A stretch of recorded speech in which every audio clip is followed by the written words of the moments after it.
Hey guys, welcome back to the channel. We've been super busy here. If it's not working in the lodge, it's helping clients, answering emails, phone calls. You can tell that we are in season for sure. I love this time of the year. Clients start reaching out and I'm able to help tune in those final steps, those final approaches on those target bucks of any age structure, right? Just bucks in general, all across the country, helping folks get on them and seal the deal, if you will. So just part of my business, that my profession that I really enjoy this time of the year. So this goes from now all the way, started the first September and runs all the way till January. So if you need help, reach out. I do anything I possibly can to help you tune in those last, like I said, final steps. Pulled in the driveway tonight, and there's some deer out in the field, and backed into my parking spot here and finished up my dinner. And we are going to shoot a video here from the truck tonight, guys. Early season is upon us. We are pretty blessed here in Kentucky to be able to start a little sooner than a lot of the folks around the country. We started this year September 3rd, just shy of a month, right, ahead of a lot of folks around the country. There is some September openers, some Wyoming and Kentucky, I think, Tennessee. There are some states that you can velvet hunt, and we just happen to be one of them. So we've been in the field for quite a while, and it was, if you follow the channel at all, I was able to wrap my tag this year on the one of the hit listers here on the farm that was here last year. He was here all summer, and he was also here going into the the first steps of fall. And on the 25th, was able to harvest that buck. So Atlas has left the building, right? So, but the passion never stops. It always. I've got deer on the farm here that we're looking for the next year, but I've got family and friends coming in the rest of the season, and that never stops. Kind of ties us into tonight's video. What I want to touch on here, guys, is going into early season. What are some bulletproof, if you will? You never know 100%, right? But what are some bulletproof early season strategies to help folks all across the country get on mature deer? And there are three of them that we're going to talk about tonight, guys. One ties in to the hunt that I had on Atlas. I'm going to have a video as soon as I get the lodge completed here, which is going to be shortly. Get the whiteboard back on the wall and really go through that on a video some evening and really tie in. We've got some really cool stuff coming soon here, guys. I think you will all be very excited about and be able to tune in a little bit closer to us here real shortly, so tune in for that. But the early season strategy that I used to harvest Atlas was a PM, so number one out of the three, a PM water hole set. On a PM water hole set can be dynamite in early season. It's very attractive in September, and it's also very attractive in the pre-rut. So it really never loses its shine, except for when those water sources freeze up in the late season or early season when there's moisture on everything. Earlier in the year, the food plots are green. Everything that they are eating, all their intake has a high moisture content, right? So they're reaching that requirement, that water content, moisture content from everything they're eating. They're eating, 12, 14 pounds a day. They're trying to digest or get about 6, 8 pounds a day. And so, feeding 5 times 24-hour period, that's just soaked with moisture, right? Because it's green. Doesn't really have a lot to do with the rain. Has everything to do with that growing plant that they're eating. So yeah, I mean, we had some pictures. I do have some pictures on these and multiple ones across the country. But do they really, are they really a hot topic? They can be early within the first couple weeks of season if it's really dry, right? But really hot, I should say, right? But the power of those tanks kick in when that that feeding is what we call dry bedding, or bedded dry, right? Dry bedding. What that is that doesn't mean that they're bedded in a dry spot. What that means, guys, is they are bedded all day long, eating up and down 5 times in 24-hour period, 3 of which are internal to that bedding area, and they're eating that browse content. You know, in this area, 75% of that intake is woody browse, and it's dry matter. So the first thing they seek, just like us, after a kind of a dry meal, let's say, the first thing we seek is a drink, and it's the same thing with them. But for whatever reason, like I was saying, guys, before, I really studied that or watched that, because out of potentially 80 clients a year, last year was 72.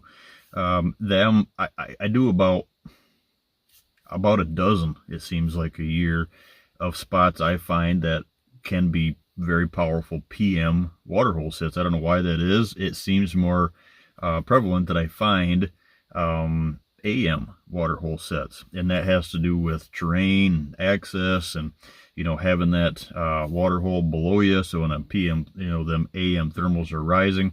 I don't know why that is, but we seem to find more of those every year. You have to we'll go over on how your access plays into that contour, but one of the biggest things is trying to find that PM water source that you can get between the bedding and the feed and get in and get out untouched. And that's exactly, like I said, that's what made that hunt come together with Atlas. Number 2, I find myself always looking for these throughout the season, but again, there's not a lot of these that come to the plate, and that the reason for that is this, guys. What I'm referring to is a shot plot situation. A shot plot early season can be a very, very attractive and very successful location to hunt in September and October. 1st of October. You're that last final step before them deer go out into your food plots or out into ag, or a combination of both, right? Shot plot, food plot, then ag. And if that can be separated, there has to be a defined line between your shot plot and your food plot, and then transferring those deer onto ag. And what I say by a defined line is this, guys. You have to be able to access that clean, and you have to be able to exit that area clean. In other words, 2 steps down out of a stand, inside corner, be able to get into it without blowing deer out of the bed, thermals not getting down into where they're bedding, and you have to be able to get out of that area at dark, no deer in the shot plot, because they've moved on to the food plot, right, the destination, and then they move on to ag, the final destination. I'm always looking for them because they're very attractive. Now, that is a spot where you can add a water hole, a tank water hole, not a man-made pond, right? Like we talked of, just recently on a back past video because of EHD, but also because it's a green source. You can throw a licking branch and a water hole. It's one of the only times that you pile up some attractions in one spot. Very, very powerful. But I always tell everybody this: all of my food plots that I design on a property, they're always planted the same. So if you have 4 food plots, you have 4 food plots that are all planted the same. They start with a summer release, maybe, and then they go into brassicas, no-till system. You know the rhythm, right, of the channel, the product that we use, the system that we use for food plots. But the shot plot is the only one that's different from your food plots. I highly recommend keeping it very simple, keeping it rye and wheat, or rye as a cover crop in a clover spot. You do not want so to finish on that, the rye in that shot plot of clover is a nurse crop. So it's a very little rye, a lot of clover, and then your brassicas or your clover, brassica, summer release, more fall food is beyond that, right in your food plot. It has to be a one bite stop shop, guys. It has to be out, take a bite, use the licking branch, hit the water, and beyond. They have to go. You do not want stagnant deer on a shot plot. So that is, remember that if there's one thing that you learn from that whole deal, make sure it's my shot plots are different than my food plots, but all my other food plots are the same. And the third one is kind of kind of an overview, if you will, of a strategy. But an early season strategy, guys, that is very successful is not hunting mornings. Focusing your attention, whether, so this could go back and cover some things in September, so maybe we should have did this September 1st, right? But with the majority of the country, October 1st openers and beyond, really something to key in on, guys. Already, I've seen Michigan is notorious for it. There's a lot of parts of the country, just because it's opening day, should you really be hunting the morning, right? I'm just as guilty as anybody. One thing I love to do, being raised in Michigan, is November 15th, being in the blind with a rifle in hand, and you can't wait for daylight, right? I understand that completely, but we're talking November 15th. We're talking the rut, right? We're not talking early season. I can honestly tell you guys, looking back now, the first probably 10 years that I bow hunted, I never missed an opening day of bow season. I was hooked, and if my parents allowed it right at that time, I never missed an opening day of gun season. So if you're from Michigan tuning into this, you know that we used to get the day off. I mean, it's that important. For opening day of rifle season in Michigan is like the holy grail. Now they call it safety day because they don't want the kids out waiting for the bus on the road. So that tells you how many hunters there is in the woods, right? But that's the importance that kind of defines the difference. November 15th, during the rut with a gun, I mean, you can see deer all day long. People moving, deer cruising, totally different approach than early season bow hunting strategies. Early season bow hunting, guys, is a totally different deal. I can honestly tell you that over the last 20 years, I have probably hunted 4, maybe, if that, opening mornings of bow season, and that's kind of all around the country, being out west, and some September stuff here in Kentucky, September openers. Now, the evening is a very powerful deal. So I'm not saying don't hunt opening day just because it's early. I'm saying, hey, if you want to, in Kentucky here, and a velvet buck is what you're after, the evening can be very good, especially if they're on that bed to feed pattern, and whether you're getting in front of them with a water hole, like we said before, or on a shot plot, it can be a very great outcome. But always remember, guys, if you do that, you might be the only one not doing this, not hunting that way, or hunting mornings, right? You might be the only one not doing that in a 20-mile area, 50-mile area. It sounds crazy, but it's the truth. Wisconsin, Michigan, New York, Pennsylvania, all these high pressure hunting states. Kentucky is, one of them that everybody likes to get out early. So I'm not saying don't hunt opening days, and I'm not saying don't hunt. I'm saying is be very, very wary of hunting mornings early season. And the simple fact is this, guys, you have everybody, not everybody, but a lot of folks are using cell cams, this day and age. And what you'll find is those deer, in most cases, even if your habitat is correct, most cases, your deer early season are already back, whether it's a full moon or not, or pressure or whatever weather. Early season, them deer are a lot of times already back in their bedding areas. So before daylight, before shooting, and then you come in there and it's kind of a waste. It's a waste of time.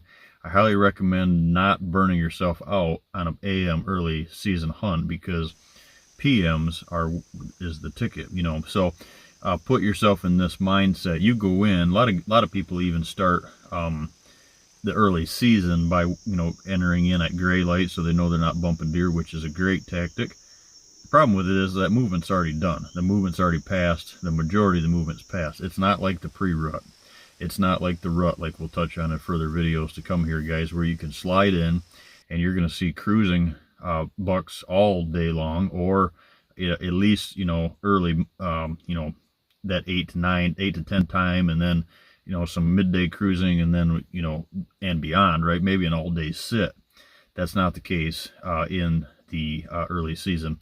The number of does and heat aren't there, and they are not cruising behind doe bedding areas, and it's just not that time of the year, and that's not the strategy. So save yourself, save your farm, focus on PM hunts, and look for the first 2 water holes, shot plots. Take those 3 early season tactics into the next week here, and then as soon as we get into the next week and we hit a cold front, guys, we're going to start talking about the next step on how to be successful, and we're going to carry some of these strategies forward, one being the water holes. Thanks.